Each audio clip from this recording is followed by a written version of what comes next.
What's up, everybody? Welcome back to episode 43 of Off the Dribble. We got my boy John back with us today to talk some college hoops. Me, Aashrith, and John, we're going to be going through the eight Sweet 16 games. But before we start with that, since Aashrith's goes to Maryland and John goes to CSU, we'll just talk about the Maryland Colorado State game real quick because that obviously ended with the Dairy Queen buzzer beater. So I'll Really hand had to this off go to you there, two. huh? Yeah, let John start Uh, first. Yeah.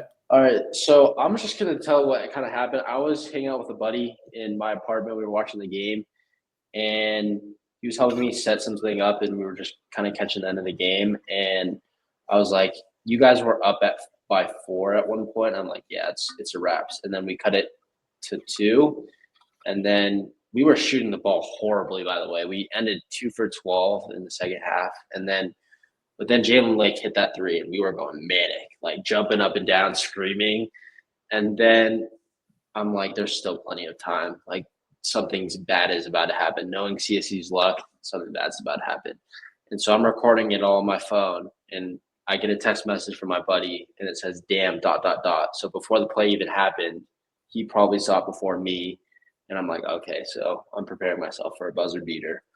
And then I guess the rest is history. It was very rough. And then not even 24 hours later, our head coach is announcing he left Minnesota. So I'm not too mad about it because the Golden Gophers are my second favorite team, but still kind of heartbreaking for CSU. But It's so funny you mentioned the bad luck part because I don't know how closely you've watched Terps basketball this season, but well, we've had 6 losses and 4 of them came on buzzer yeah, or like last second shots. So very unlucky we team. were in the exact same situation because that shot goes in and I'm sitting there. I'm coming back to Maryland. I'm on campus. I text Chetan like 2 minutes before.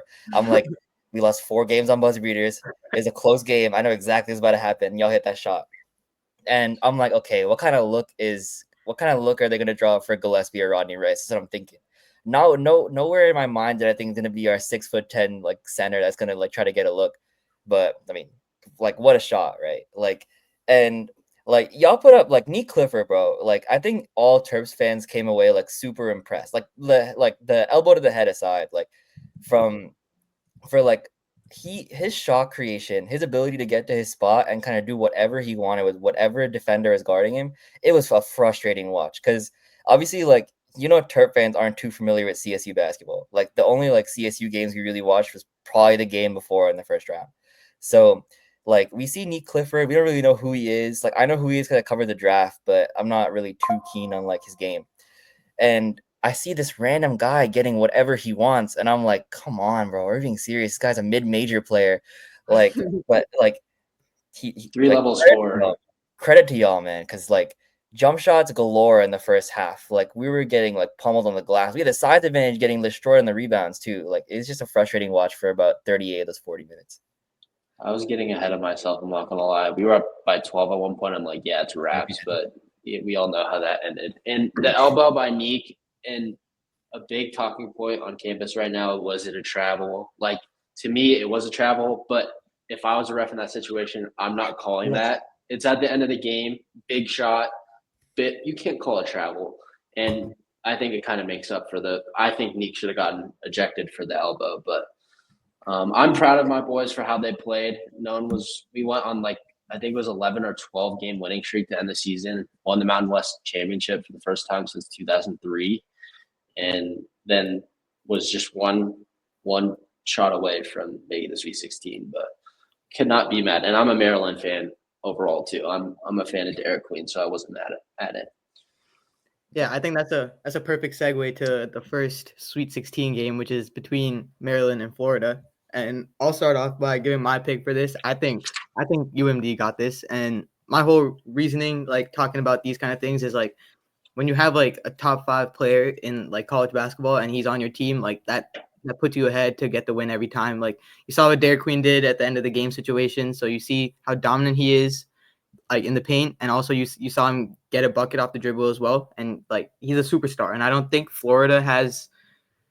their big men are like can move laterally enough to guard him. I don't think that's possible. He can also take them out onto the perimeter in that 10 to 15 feet area as well, in that mid-range area. So I don't think they can keep up with him in that point. But I mean, if Walter Clayton Jr. gets going like he did last game, it's gonna be. I think it's gonna be a really good game, regardless, though.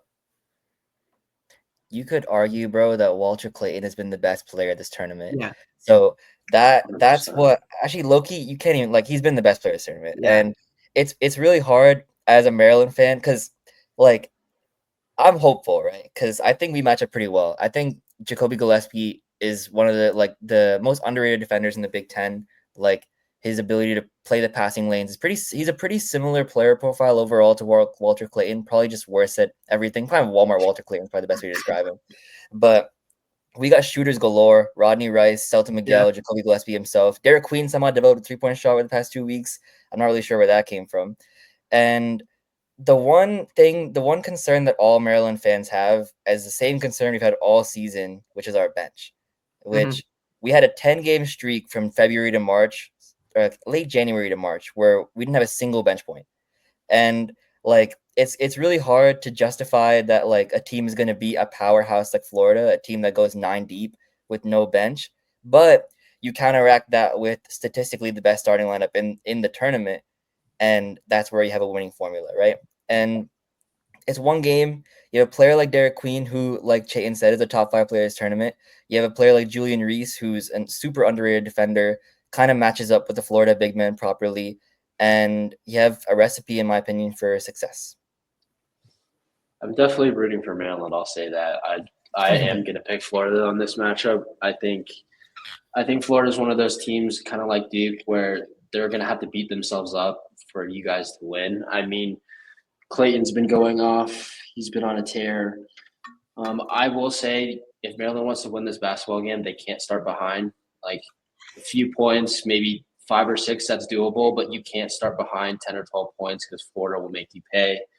Also, Maryland's gotta stay emotionless. They gotta stay focused. Emotions are gonna be very high after that buzzer beater. They can't let that get to them. But yeah, I would love to see Maryland upset, but I'm gonna take Florida in this one, unfortunately. Yeah, like just I mean, Florida does like their roster. The starting roster is really good. They have, apart from Clayton Jr., they have Elijah Martin, Will Richards, who are very, very capable second and third options. I'm really high on Elijah Martin. He plays both sides of the ball really highly, but I think I'm personally just banking on Derek Queen going like dropping like 2015, and taking UMD taking home the win. And we also we can't get beat on the boards, bro, because Yeah. we let like, with all due respect to CSU, their tallest player that game was 6'8", maybe. Like, and we're a very undersized team. Yeah, and they killed us on the boards. So against a team like Florida, where you have like they have a 7'9" dude on the bench who doesn't play, but they have 3 really, really capable centers. And like they do well on the boards compared to us, who we have 2 very capable centers who don't want to get rebounds for some reason, and it was been a problem all season. So they need to. I don't know what mentality switch is going to need to happen, but hopefully the aura of playing a team as good as Florida has been can wake up that sort of sixth sense, and we can start getting some rebounds. But rebounds, and hopefully Rodney Rice can play 2 halves, and that's the way we win this game. Yep, and just keep shooting too. You guys are a really good shooting team. And you guys got to rely on that. And also shake and bake with Reese and Derek Queen. They got to come up big in this game. They have to come up huge. 100%. So we can move on to the next game, which is BYU versus Alabama.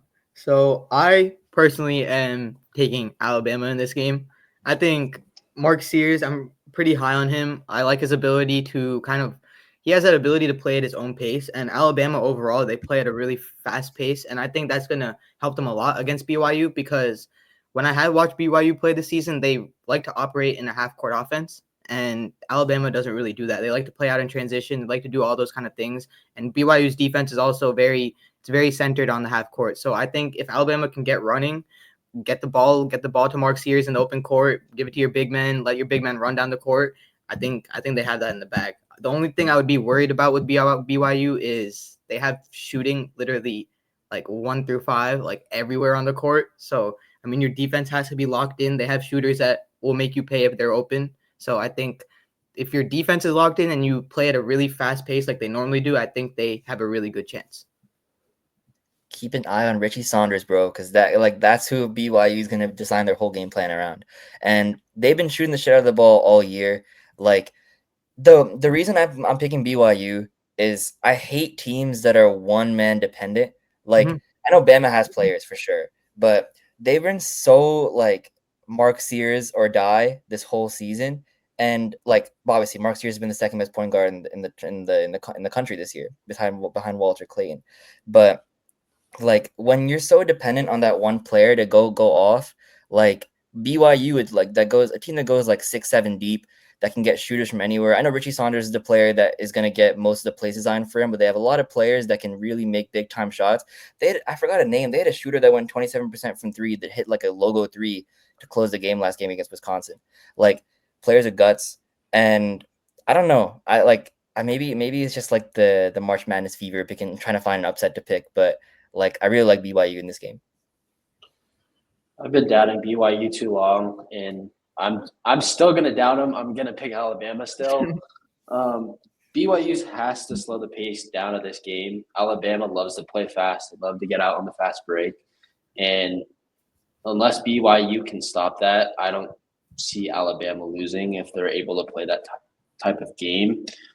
But yeah, Alabama's got to play good defense because, again, it's a very good shooting team, but I'm going to pick Alabama.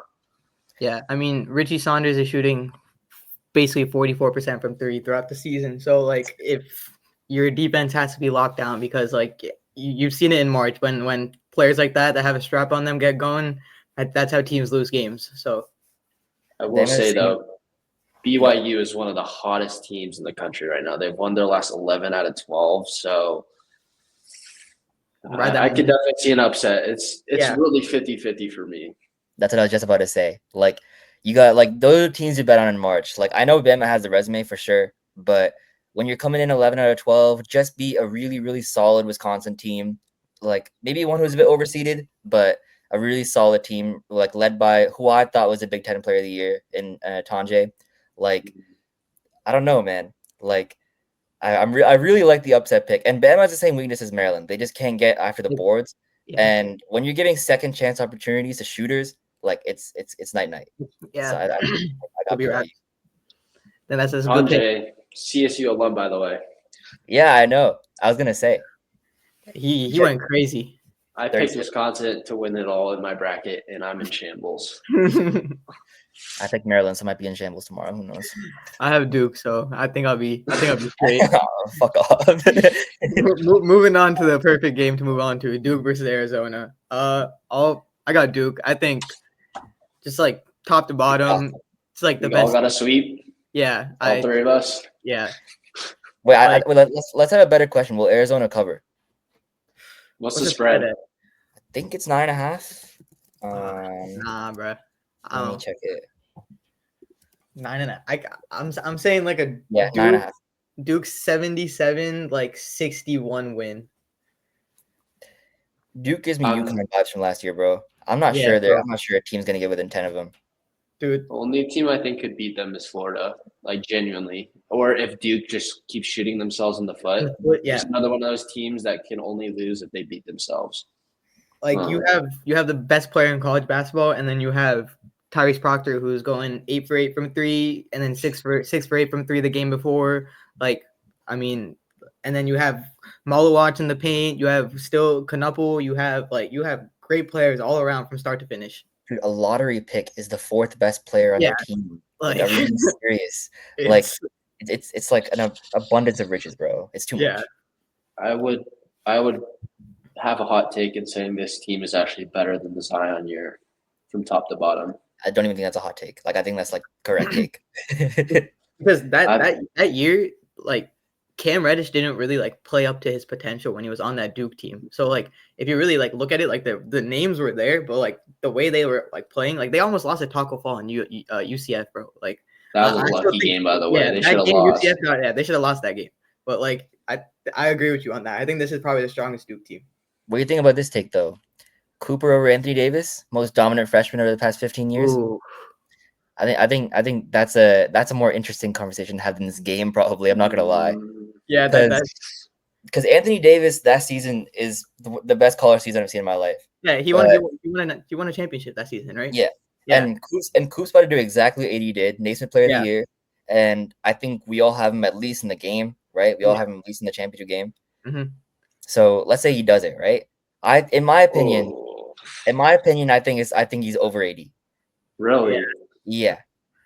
I don't know, dude. 80 was like 80 80 is a demon, don't get me wrong. 80 But could not be like I'm not saying Cooper could be stopped, but like, dude, literally no one could guard 80 in college. Like it was like men amongst like 4-year-olds. That's like literally how it was.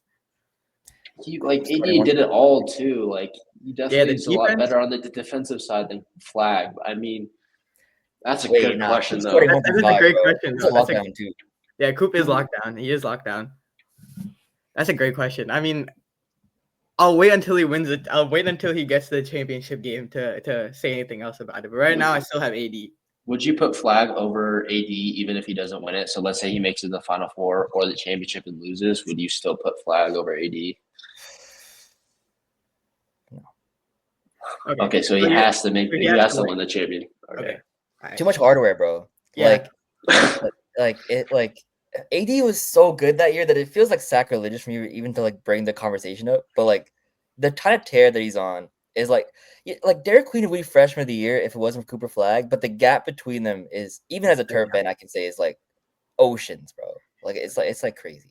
80's basketball resume is pretty crazy if you really think about it. Like from like college to the NBA, that shit's stacked. I like the conversation though. It's a good conversation to have because there's That's definitely an argument. That was a good question, yeah. But moving on to the player that coached AD that season, the coach that coached AD that season, Arkansas versus Texas Tech. I think Arkansas, in my opinion, is my favorite team out of all the teams in the Sweet 16 right now. I'm picking them to win. They're also What? in my Cook. Yeah, I think they got it, bro. Because especially if they get their highest scorer back, if he comes back, I think they are in the perfect position to win. Because that team already, their guards can flat out score. You have Boogie Flynn, you have DJ Wagner, and then you also have the big men to compete down low. Like you have Brasile, you have what's that guy's what's his name? Igbo? Oh, never mind. Yeah, it's Brasile, and then their other big men. But they're both very active, and they can run the floor really well. The only problem is stopping JT Toppin is going to be really hard. He did win Big 12 Player of the Year. I don't know if that's going to be possible. The problem with Arkansas's big men is they're not super good on the boards. They're really good like activity wise of like keeping possessions alive and giving their team like a chance to like get another possession. But I still think JT Toppin's really he's really dominant in the paint. But I just feel like Arkansas is riding a wave right now. They're getting healthy. The main reason that they are the 10 seed was because of injuries throughout the regular season. They have the talent to do it, and I think they finally do it. I don't know, man. Like, okay, I'm also really huge on DJ Wagner. Like, I watched after that game that they played in the round of 32. Like, he gets to the hole whenever he wants, and like he doesn't have a left hand, which like I'll say, but like even as a right-handed player, like getting to the hole every single time you want in college, like that's gonna help a lot. And I feel like he's improved so much from Kentucky to this year, and I think that improvement is what's gonna like help this team a lot. He's gonna need a big game. He is gonna need a big game. Yeah, He hasn't filled the stat sheet, but he's had those impact plays. But I'm expecting him to drop like I think 20 plus next game against Tech. I would have leaned Arkansas if we got confirmation that Auditiero is playing, but Cal came out today and said his knees hurt again. So that would be it. Because if he's playing and he can give you that 20 points per game that he's giving you throughout the season, then I'd be like, okay, we can have a conversation. But like when you start to get further and further along in the tournament, like it's gonna be hard to win without your best players, bro. And you got a player like JT Toppin, Big 12 Player of the Year. Like they had another Big 12 all freshman, not Big 12 first team, Darian Williams. He had 28 points last game. Yeah. Like they have players, man. And Arkansas winning against St. John's, great win. Like I don't want to be the spoiler of like a great season for them, but I don't know if they have enough talent to match like a really, really good, solid Texas Tech team. And like they beat St. John's because St. John's simply couldn't shoot. But this is the complete opposite where Texas Tech can shoot the lights out. So I'm still picking Arkansas. I'm riding the wave of Calipari, but it could go either way. Texas Tech is either going to blow the lights out of them, or Arkansas is going to win off of like a last possession bucket. Yeah, that's what I'm feeling. That last possession bucket is going to be by DJ Wagner. It's going to happen. DJ Wagner plays in 2025 is crazy. I don't know, man. Like, I really hope Arkansas wins. I like Cal. I don't know, like, because I just like, I don't know. He's good vibes, but he hasn't been he hasn't been a tournament coach for like 10 years. I don't know, man. I want to see him get to the second week and get some results. Texas Tech has been really flashy lately. That's why I'm kind of counting on is for them not to put. I mean, in the first round, they struggled against UNC Wilmington. Like they did end up beating them by 10, but there was no part of that game where I'm like, okay, they're gonna pull away. Like UMC Wilmington kept it close, pretty much all the way through.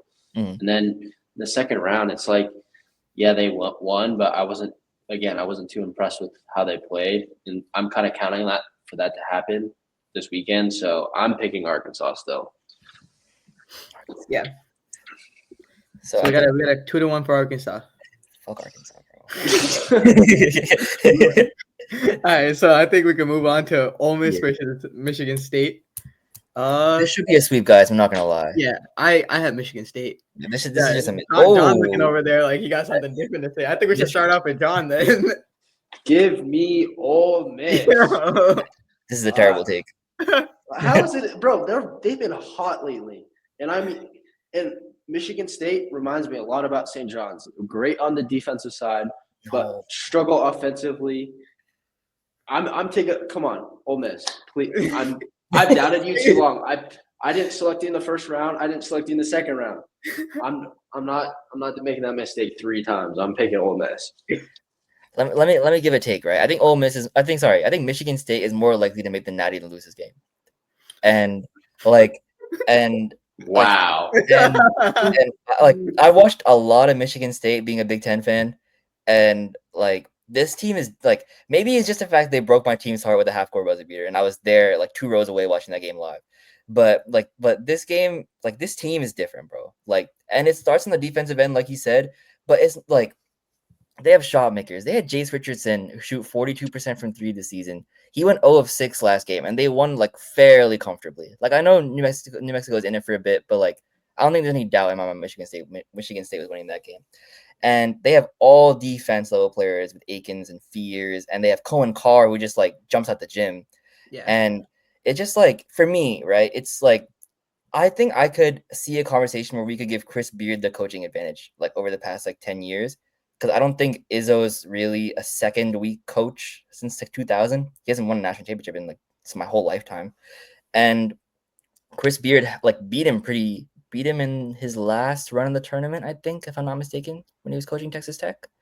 So I think I would entertain a conversation where we can give him the coaching advantage. But man, this is one more of those games where like Michigan State might have like such a decisive talent advantage, in my opinion, that I don't think Ole Miss can shoot themselves into this game like they did for the rest. Even with like the inefficiencies of, I mean, they have a couple good shooters on Michigan State, like you mentioned, but even with their offensive struggles, you still think Michigan State is going to win this game. When you get 2 possessions to their 1, because how good you are on the glass, then I just tend to pick you. Like, that's fair. They're like, I'm so confident that Ole Miss will outshoot Michigan State this game, like percentage wise, and probably makes. But Michigan State will just have more chances in this game just due to the rebounding that I feel so comfortable picking Michigan State against almost any team in the field. I'm also taking Michigan State. Aashrith touched on basically all the points. I also want to touch on their defense a little bit. Like, I mean, Izzo always kind of has that like sense of having that like defensive minded game plan. You saw it with like Jaren Jackson Jr., Draymond Green. Aashrith mentioned this last podcast. That defense is always like a top 5 defense in college basketball. So I mean, I also think like you have a person on your team that's scoring 18.5 points per game. Apart from that, you have a bunch of really good role players like Fears, and you already mentioned Cohen Carr, who I'm a pretty big fan of. I said this last time, gives you the most electric 7 points per game that you can ever see.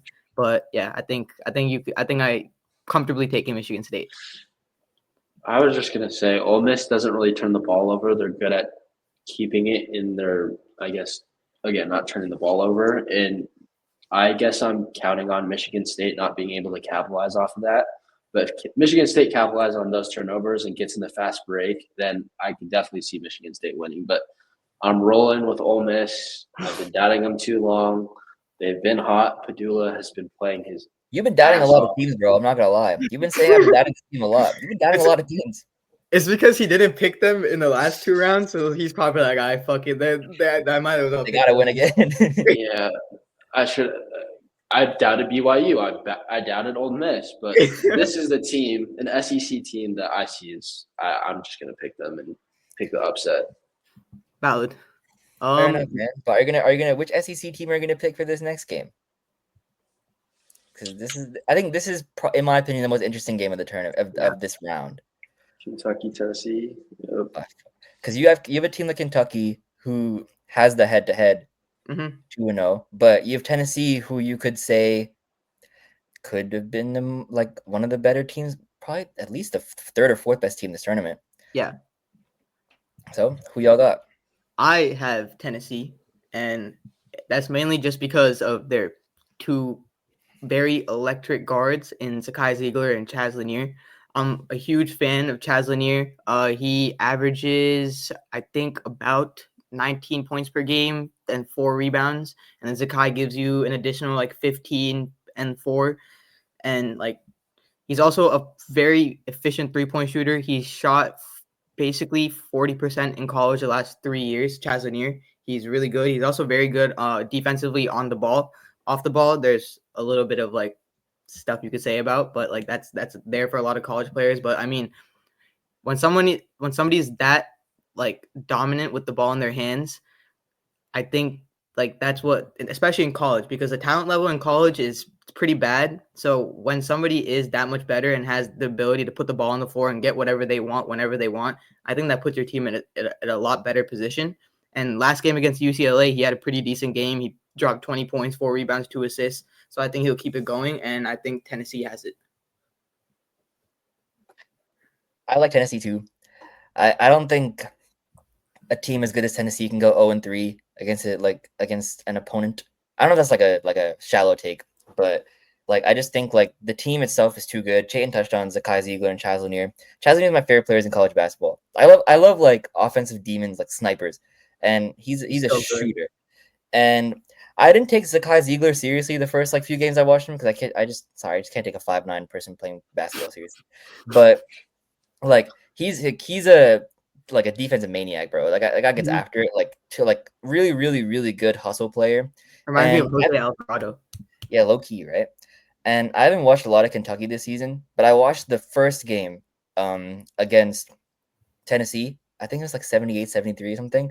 But what impressed me was it wasn't like all like Owe. It wasn't all him. It was like he had like maybe 16. They had Jackson who had 16, and then they had another player whose name I'm blanking on, Kobe Brea, who had a perfect game, who had 17 as well. Very, very balanced scoring. Like that's what it takes to be a defense as like connected as Tennessee is. So I think while I have Tennessee winning, I think Vols fans should definitely be a little nervous. Mm-hmm.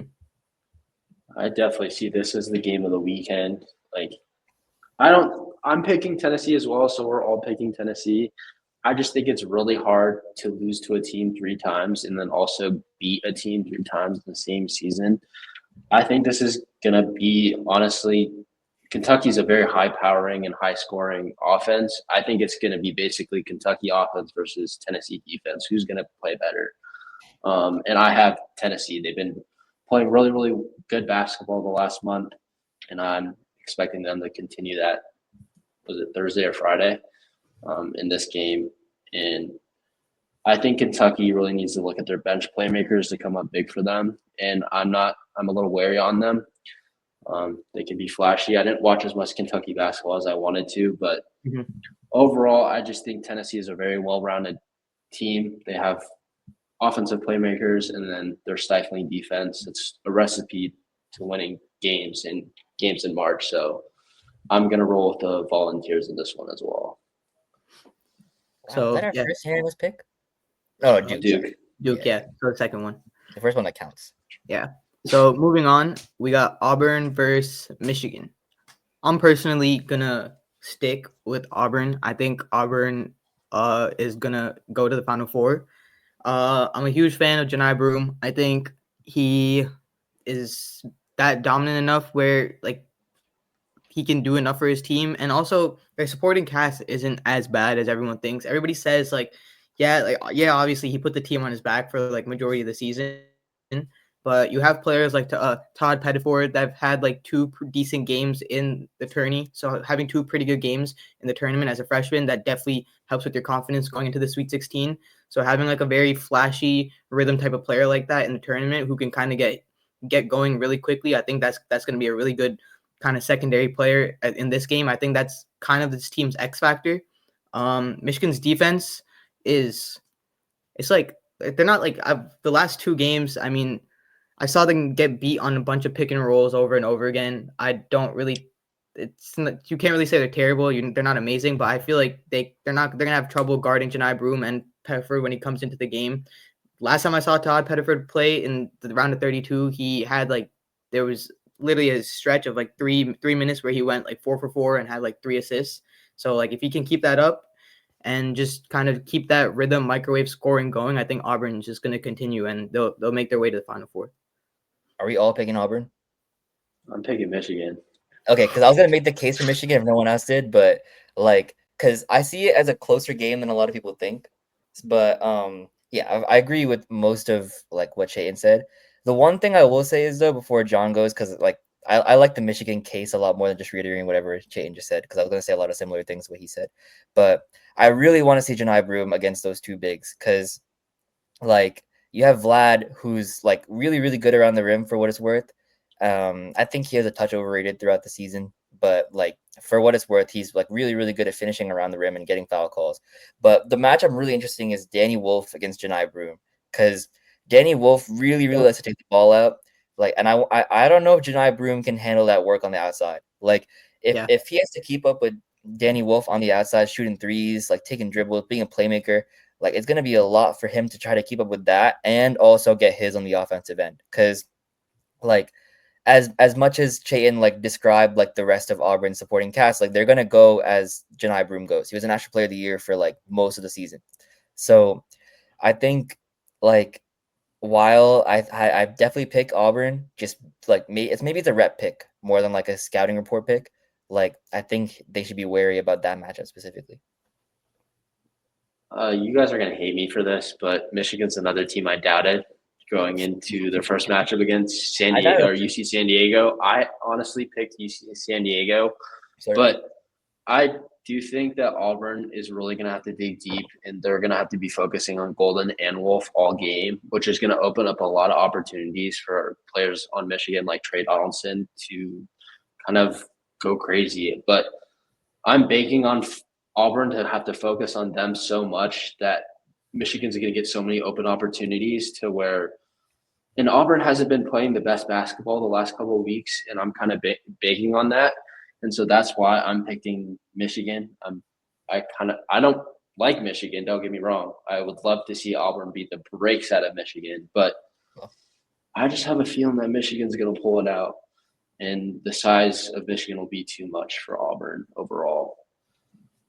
It's a valid take because I'm a huge fan of Danny Wolf. I think personally, like if he comes to the Wolves, that'd be amazing. I think he'd be a perfect fit for the Wolves. I've been looking at a lot of scouting reports about him.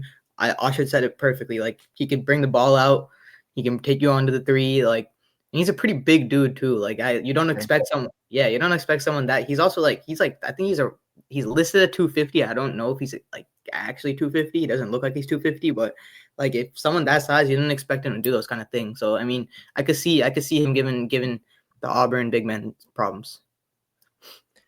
I don't know. Like I hate Michigan, so this could Yeah. be like it's like I also a hate Michigan as well. like a hard overhead pick for me taking Auburn because like all the reasons that like John gave, I agree. Like Yeah. it seems just like a really bad matchup for Auburn, but I'm also banking on the fact that Auburn definitely has a talent advantage, like by far. Of And course. I don't know, man. Like they know Trey Donaldson pretty well. That's the player that have to beat him, I think, because they're gonna key on like Vlad and Wolf as we Yeah. all discussed. So Trey Donaldson's gonna be the one to beat him. So Mhm. and they have the scouting report on him. They knew him from when he was there. So who Exactly. knows? Let's see. I will say though that I definitely the one thing I will say for Auburn is that, but again, talking about talent wise, besides Trey Donaldson, Golden, and Wolf, they really don't have like big time players that really step up when they need them. Like they're just basic role players at best. Like they don't have Mhm. much star potential, and I think that's where Auburn has a big advantage over. So I could, I'm not. This was another one of those games where I was 50-50. And with the recent play of Michigan winning the Big Ten and Auburn struggling in the tournament as of late, I'm gonna pick the upset this time. True. I can see that. Moving on to the last game is Houston versus Purdue. I personally think this is a very, very interesting game. You have a very, very great defense in Houston. I think I'm gonna choose Houston. I've been rocking with Houston for some time. I think their defense, and I've said this on our last two pods, and I'll say it again. It's always super good. Every single time they come into the tournament, they find their defensive oil. They get it going. They know what they're doing, and I feel like just they'd have no from like 1 through 5 when they play. They don't have a weakness on defense, and I'm a huge fan of Jawan Roberts, who's their 4 or 5, and also LJ Cryer. Both of them are great two-way players. They are very high energy players, and I think that helps you a lot in the tournament. But moving on to the Purdue side, it's gonna be hard to stop Trey Kaufman. I think He's a you're fraud. yeah. I mean I think he's pretty good. I think he's pretty good. He doesn't He's have a fraud, bro. yeah, It's a terrible take. he's dirty. He's a W man's low key. He's so But unathletic, dude. he Like, is But that's a wins in college basketball. He won't be good in the that's true. NBA. Don't get me wrong. Yeah, he But won't be good in the NBA. fair. Yeah. But like he shoots 43% from three, averages 20 points a game. I mean, like watching him play, like his game is so smooth. It comes really easy to him. Purdue also has a pretty good point guard in Braden Smith, who's able to control the pace of the game really well. He does like the little things really well. He's also a very good hustle player. But ultimately, I just think Houston has the energy, they have the defense, and just overall, I think just 1 through 5, they're more well balanced. guys, I like Purdue. Okay. Not gonna lie. Wow. Okay. I can't say anything because I've had some questionable takes, but let's No, hear no, it. no. This is a purely like this is purely a vibe pick. There's no basketball sense in this pick at all. Like, like Houston should completely outmatch this version of Purdue. But one thing I will say, I think calling Braden Smith a pretty good point guard is underselling him just a little bit. Yeah, Like, he's a very good like point Big guard. Ten Player of the Year. Like Yeah. maybe I don't think he deserved it, but like he was definitely in the running. Like his ability to see the floor at like Mhm. that size, because he's not really that tall, He but at isn't. that size, and his ability to shoot the three, like he burned us with that. So like maybe it's because I've seen like Purdue play live like many times, and I haven't really tapped into Big 12 basketball as much as I maybe should. And the only Houston games I've watched really are the tournament, and maybe some of the marquee games, but like I've watched a ton of Purdue. And I like Kaufman Ryan a lot. Like I agree, super unathletic. Like he essentially is just like I don't know about the 41% from three might be a little misleading because he's not really a shooter. Like he's He like makes his open shots. That's what yeah, he does. Yeah, that's yeah. that's the good part about his game. His touch around the basket is really good. Like so like I don't think like he's gonna be good in the league, but for someone like a college basketball player, like what you'd expect to win in college, he's pretty much exactly that. And I don't know, man. Like Houston's defense should pummel this team. Like the Purdue should probably lose by 20. But once he's got to lose, right? And like I'm picking Maryland out of pure like just like alumni. Like I go to the school. Like they should win. But so once he's got to lose, why can't it be Houston? Yeah, valid reason. All right. I maybe this is a little bit biased. I'm another Purdue hater, Purdue and Michigan hater, but I think Houston just shoots the ball super too well for. I mean, Purdue's overall a decent shooting team, but I think Houston they shoot pretty much 40% from the three. And Yeah. if I'm not mistaken, I think they're literally the hottest team in basketball and haven't lost a game since February 4th. So, I mean, I'm going with the hot team right now. I think Houston has to be really physical with Kaufman-Wren and take advantage of the unathleticism of this Purdue team. I think Purdue overall is the most unathletic team I've ever watched. Like, they cannot jump. Maybe I'm just a hater, but Braden Smith is going to have to, of course, control the tempo and stay patient. Houston, if they want to win this game and really cause some rumbling, is get Braden Smith flustered, get him out of his comfort zone, and that just throws off this entire Purdue team. Is when Braden Smith isn't playing his best. But yeah, I'm gonna pick Houston with this one. I do agree with that. A number one has to fall, but I think Houston will be the first number one to fall, but just not in this game, just in the Elite Eight. Who they get next round? The winner of Kentucky or Tennessee. Yeah. Ooh, I want to see Houston, Tennessee so bad. Houston, Tennessee would be fire. Houston, Tennessee would be a crazy game. Damn, because bro. Tennessee's guards are also really good defensively too. So like, it's not like that'd be a really good game. All right, that's all the games, right? I have a question. Yeah. Right. As on the spot, I know you guys don't have notes prepared for this, but if there's a player left in the Sweet 16 that y'all could put on the Timberwolves, like, what player would it be? Oh, it's a great question. I'll go first.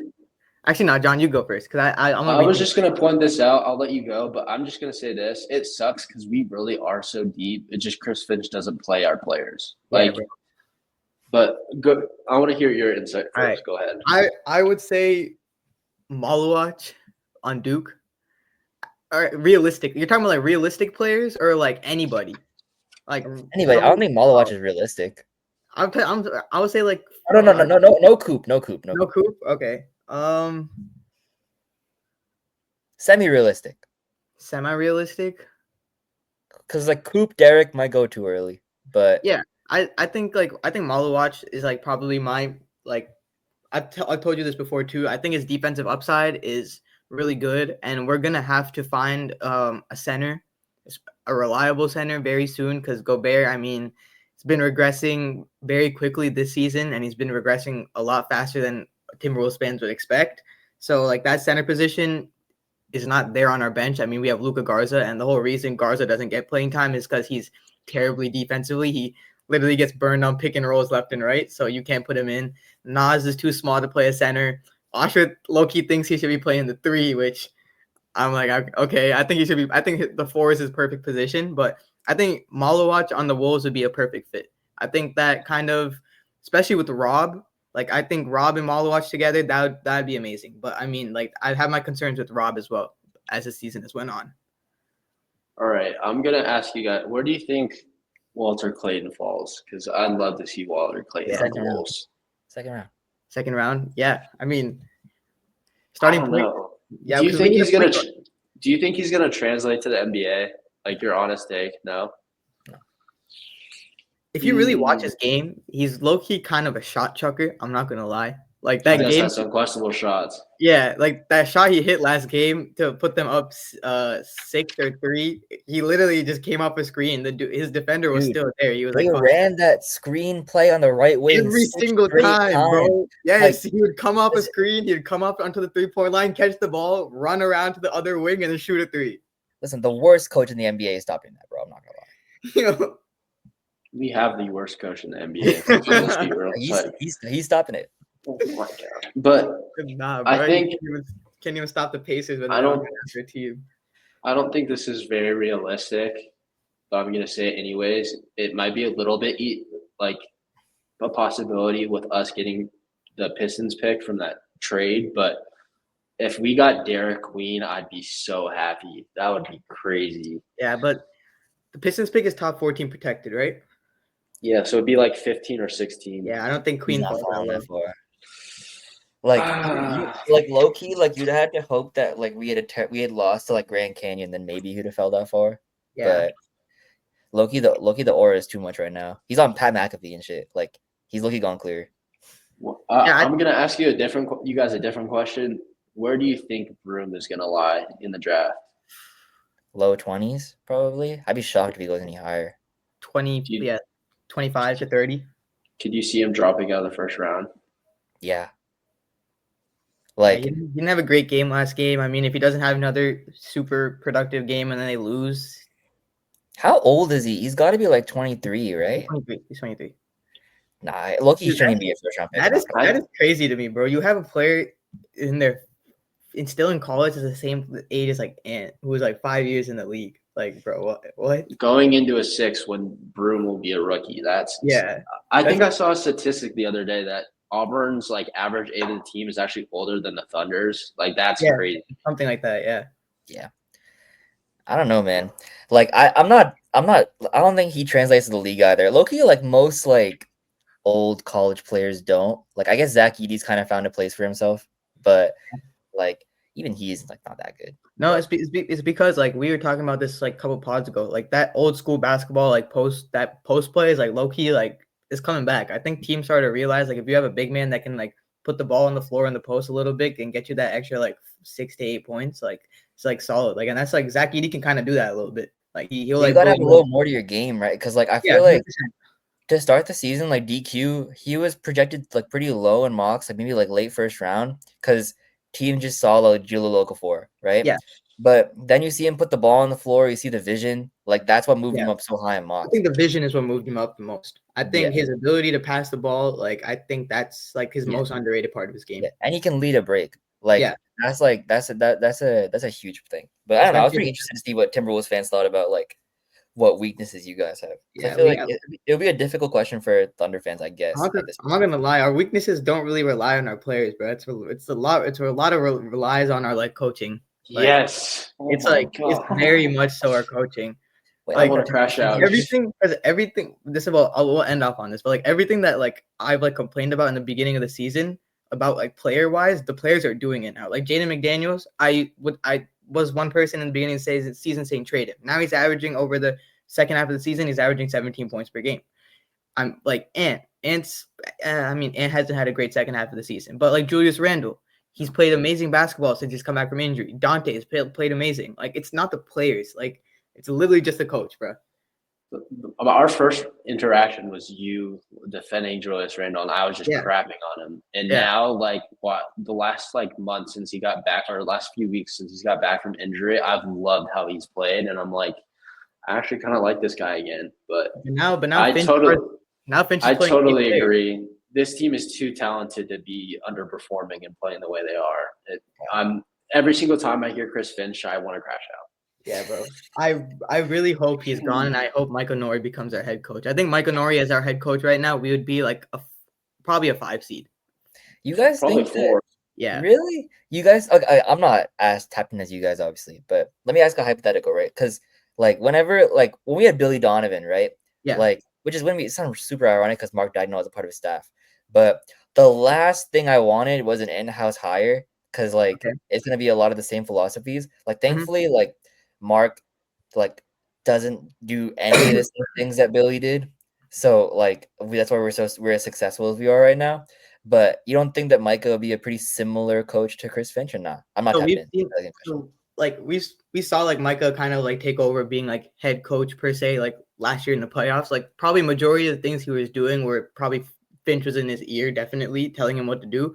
But you can see like the difference in like how he works towards substitutions, like how he likes to play different players, like also like matching up with players, like who's playing on the court at the same time. He does a lot of different things, and he plays the offense at a lot faster pace, which I like.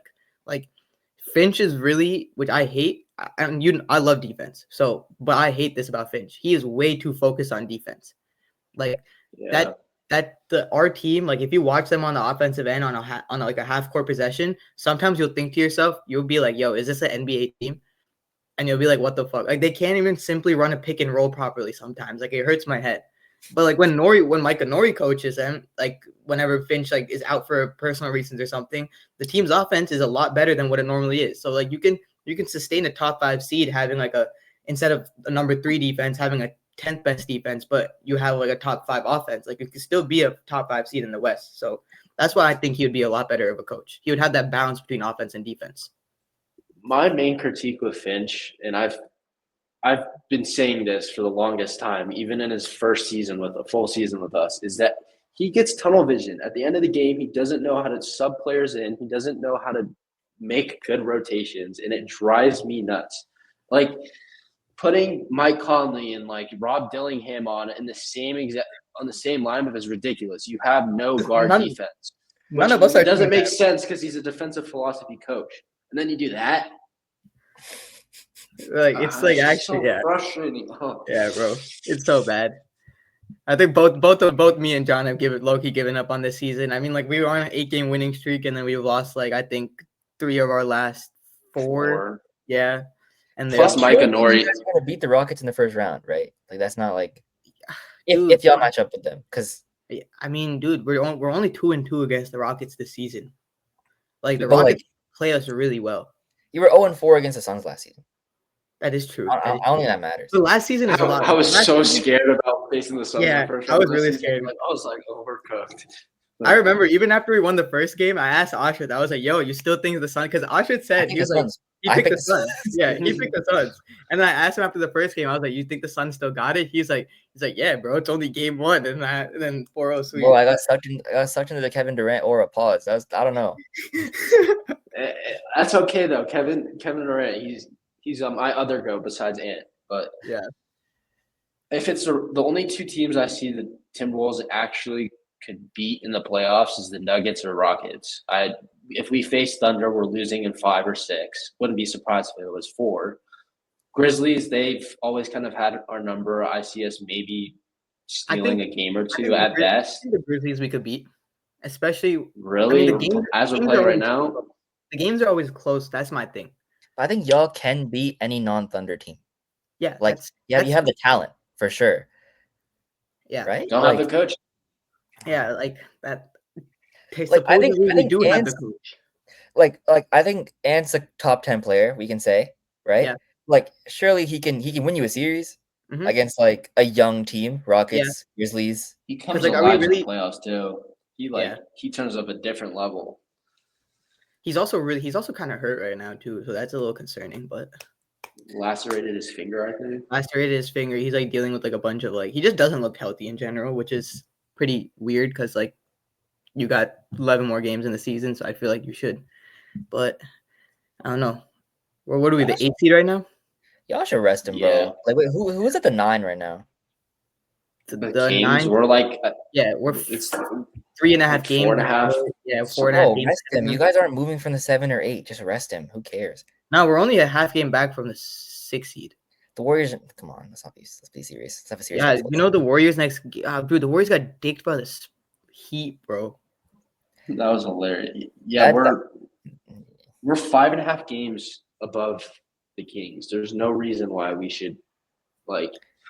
I get that we're close with the Warriors, but you really want you really want to play the Nuggets? Like you want to like play the Nuggets? Yeah, But at the same time, I don't trust ourselves winning a game against the Clippers for the 7th seed either in the play-in. Even though we have like, but the Clippers are talented, bro. They have a good roster. I don't know, man. We did smoke the Clippers with our backups, so I think you guys might beat them. Yeah, I mean, let's see. Clippers can be really flashy. Yeah, if we get them on a bad night, we'll easily beat them. But the Clippers are still a pretty good team. I definitely doubted them going into the season. I had them like bottom 5 in the West, and now bro. So did we. We did like before the season started. One of our pods is like ranking like the West and the East. I think both of us had the Clips like 11. I think like 13 or something. Bro, I had them low. Yeah, I think I had them 13th. I had a Thunder on flag watch because of the Clippers. We had their pick. Yeah, dude. You know what's crazy? Lottery pick, bro. Huh? If the Spurs get a lottery pick, it'd be over. Dicey, bro. Flag and Wemby might be a little too much. And That'd be Castle, definitely a little. Castle, Yeah, Wemby, and- and Hawks. Flag. It'd be literally the Thunder and OKC battling out every single year. Yeah. Battle with ourselves. I think you said the Thunder and OKC. Oh, sorry, No, you said Spurs OKC and and San OKC, yeah. Antonio. That would be crazy. The Chet versus Wemby Insane. rivalry. But you guys have anything else that you want to touch on before we wrap it up? Nah, I think we're good. Yeah, you could take off the road Terps, bro. I think they get that you. Do you like Go Maryland? Terps. John, appreciate you for hopping on again. Appreciate Thanks you, for bro. having me again. Yes, sir. Always a pleasure. Yep. And for all y'all watching, probably release another episode sometime later this week. So catch us on YouTube and Instagram at Off the Dribble. And yeah, peace. Peace out. Later.